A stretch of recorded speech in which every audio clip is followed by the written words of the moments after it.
അത്യുത്തര കേരളത്തിന്റെ മനസ്സിൽ എന്താണ്? സപ്തഭാഷാ സംഗമ ഭൂമിയിലേക്ക് കാസർഗോട്ടേക്കാണ് ഇനി. കാസർഗോഡ് കഴിഞ്ഞ പ്രാവശ്യം 5% വ്യത്യാസത്തിൽ രാജ്മോഹൻ ഉണ്ണിത്താൻ മുൻപിലായിരുന്നു. യെസ്, കാസർഗോഡിനെ സംബന്ധിച്ച് പറയുമ്പോൾ നമ്മൾ സാധാരണ ലോക്സഭാ തെരഞ്ഞെടുപ്പിൽ LDF ജയിക്കുമെന്ന് ഉറപ്പിച്ചു പറയുന്ന ആദ്യത്തെ മണ്ഡലമായിരുന്നു കാസർഗോഡ്. കഴിഞ്ഞ തവണ അതിന് മാറ്റം വന്നു. ഇത്തവണത്തെ ട്രെൻഡ് എന്താണെന്നാണ് നമ്മൾ അറിയാൻ പോകുന്നത്. നമ്മുടെ തന്നെ അഭിപ്രായ സർവേയിലെ ആദ്യത്തെ എഡിഷനിൽ അവിടെ 5% വ്യത്യാസത്തിന് രാജ്മോഹൻ ഉണ്ണിത്താൻ മുമ്പിലായിരുന്നു. ഇപ്പോഴെന്താണെന്നുള്ളതാണ് നമ്മൾ അറിയാൻ പോകുന്നത്. ഏറ്റവും പ്രധാനമായിട്ട് ഒരു കാര്യം, ഇപ്പോൾ അഭിലാഷ് പറഞ്ഞ കാര്യമല്ലേ, LDF ഉറപ്പിച്ച് കാണുന്ന ഒരു സീറ്റ്, അവിടെ ചുവരെഴുതി അല്ലെങ്കിൽ പോസ്റ്റർ ഒട്ടിച്ച് ചിഹ്നവും വരച്ചു വെച്ച് കഴിഞ്ഞാൽ ജയിക്കും എന്നുള്ളൊരു ആറ്റിറ്റ്യൂഡായിരുന്നു CPM-ന് എക്കാലത്തും ഉണ്ടായിരുന്നത്. അതിൽ മാറ്റം വന്നത് കഴിഞ്ഞ തവണയാണ്. അതിന് മുൻപ് സിദ്ദിഖ് മത്സരിക്കുമ്പോൾ തൊട്ടടുത്തെത്തി വിജയത്തിന്റെ. പക്ഷേ കഴിഞ്ഞ തവണ രാജ്മോഹൻ ഉണ്ണിത്താനിലൂടെ ആ വിജയം അവിടെ പിടിച്ചെടുത്തു. പണ്ട് രാജ്മോഹൻ ഉണ്ണിത്താൻ്റെ അടുത്ത് പാലക്കാട് പോയി മത്സരിക്കാൻ പറഞ്ഞപ്പോൾ ഞാൻ ഭാരതപ്പുഴയ്ക്ക് അപ്പുറമുള്ള ഒറ്റ സീറ്റിലും മത്സരിക്കില്ല എന്നാണ് രാജ്മോഹൻ ഉണ്ണിത്താൻ പറഞ്ഞത്. ഏതോ ജ്യോതിഷി പറഞ്ഞു. പക്ഷേ അതും കടന്ന് അത്യുത്തര കേരളത്തിൽ പോയി അദ്ദേഹം വിജയിച്ചു. നമ്മൾ ഈ മണ്ഡലത്തിന്റെ ചരിത്രം എടുത്താൽ AK ഗോപാലനെ 60%-ലധികം വോട്ട് കൊടുത്ത് ജയിപ്പിച്ച മണ്ഡലം, ഉണ്ണിത്താന് മുമ്പ് 2 കോൺഗ്രസ്സുകാർ മാത്രം ജയിച്ചിട്ടുള്ള മണ്ഡലം, ആ മണ്ഡലമാണ് ഇതുപോലെ മാറിപ്പോയത് എന്നുള്ളതാണ് എൻ്റെ അത്ഭുതം.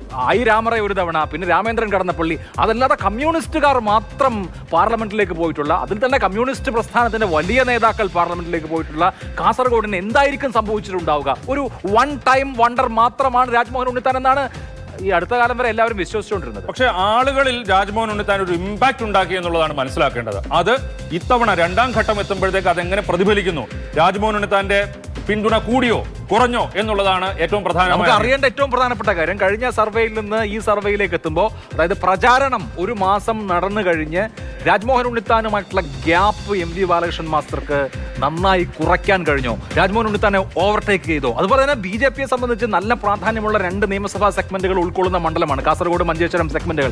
ML അശ്വിനി എന്ന വനിതാ സ്ഥാനാർത്ഥി അവിടെ വലിയ ഓളം ഉണ്ടാക്കുന്നുണ്ടായിരുന്നു. അവർ 25% മുകളിലേക്കൊക്കെ അവരുടെ വോട്ട് സമാഹരിക്കാൻ സാധ്യതയുണ്ടോ? ഇങ്ങനെ കൗതുകകരമായ ഒരുപാട് ചോദ്യങ്ങൾ നമുക്ക് ബാക്കി വെക്കുന്നുണ്ട് കാസർഗോഡ്. കൊല്ലത്ത് നിന്ന് പോയ രാജ്മോഹൻ ഉണ്ണിത്താനോ 2 കാസർഗോഡുകാരോ? ആരാണ് കാസർഗോഡിന്റെ മനസ്സിൽ? ഇനി അധികം താമസിക്കേണ്ട കാസർഗോഡ് എന്താണ് സംഭവിക്കുന്നത് എന്ന് നമുക്കൊന്ന് നോക്കാം. കാസർഗോഡ് വന്ദേ ഭാരത് വരുന്നു. രാജ്മോഹൻ ഉണ്ണിത്താൻ വീണ്ടും 42%-വുമായി രാജ്മോഹൻ ഉണ്ണിത്താനെയാണ് നമ്മൾ കാണുന്നത്.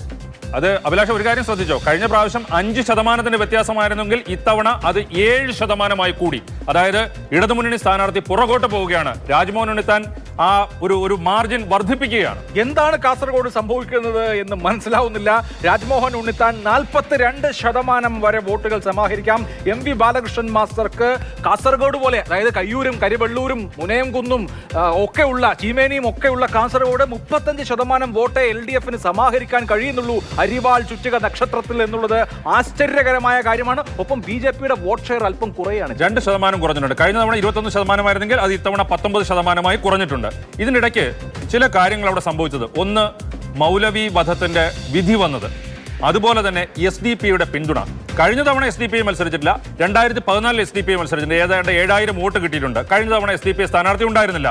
SDP-യുടെ പിന്തുണ, ഈ ഘടകങ്ങൾ വീണ്ടും ഒരു ന്യൂനപക്ഷങ്ങളുടെ കൺസോൾട്ടേഷൻ അല്ലെങ്കിൽ അതിന്റെ വോട്ട് ഷിഫ്റ്റ് UDF-ലേക്ക് ഉണ്ടാക്കുന്നുണ്ടോ എന്നുള്ളത് അറിയാനുണ്ട്. SDP-യുടെ പിന്തുണ വേണ്ട എന്ന് UDF പ്രഖ്യാപിച്ചിട്ടുണ്ട്. ഞങ്ങൾ പിന്തുണ തരാമെന്ന് പറഞ്ഞിട്ട് വേണ്ടാന്ന് പറഞ്ഞെങ്കിൽ ഞങ്ങൾ ഇത്തവണ അങ്ങനെയാണെങ്കിൽ നിങ്ങളെ പിന്തുണയ്ക്കുന്നില്ല എന്ന് തീരുമാനിക്കാനും മതി.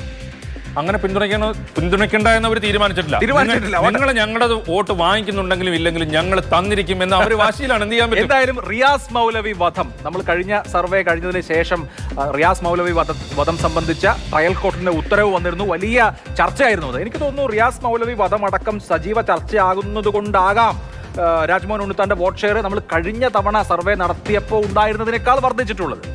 അഭിലാഷ്, ഇത് മറ്റു 2 കാര്യങ്ങൾ കൂടിയുണ്ട്. ഇപ്പോൾ സമസ്തയിലുള്ള ഭിന്നത മുതലെടുക്കാമെന്നുള്ളത് ഇടതുപക്ഷം CPM കരുതുന്നുണ്ട്. പക്ഷേ കാസർഗോട്ട് അത്തരത്തിലുള്ളൊരു ഭിന്നത അല്ലെങ്കിൽ ആ രീതിയിൽ അവരുടെ ഒരു ലോയൽറ്റി ഇടതുപക്ഷത്തേക്ക് മാറിയിട്ടുണ്ടോ എന്ന് സംശയമാണ്. കാരണം കാസർഗോട്ടെ സമസ്ത എന്ന് പറയുന്നത് ഏകദേശം ലീഗ് തന്നെയാണ്.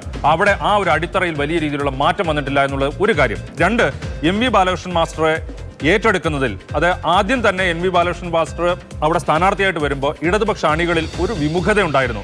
ഇങ്ങനൊരു സ്ഥാനാർത്ഥി മതിയോ കഴിഞ്ഞ തവണത്തെ സീറ്റ് തിരിച്ചു പിടിക്കാൻ വേണ്ടി എന്നുള്ള ഒരു സംശയമുണ്ടായിരുന്നു.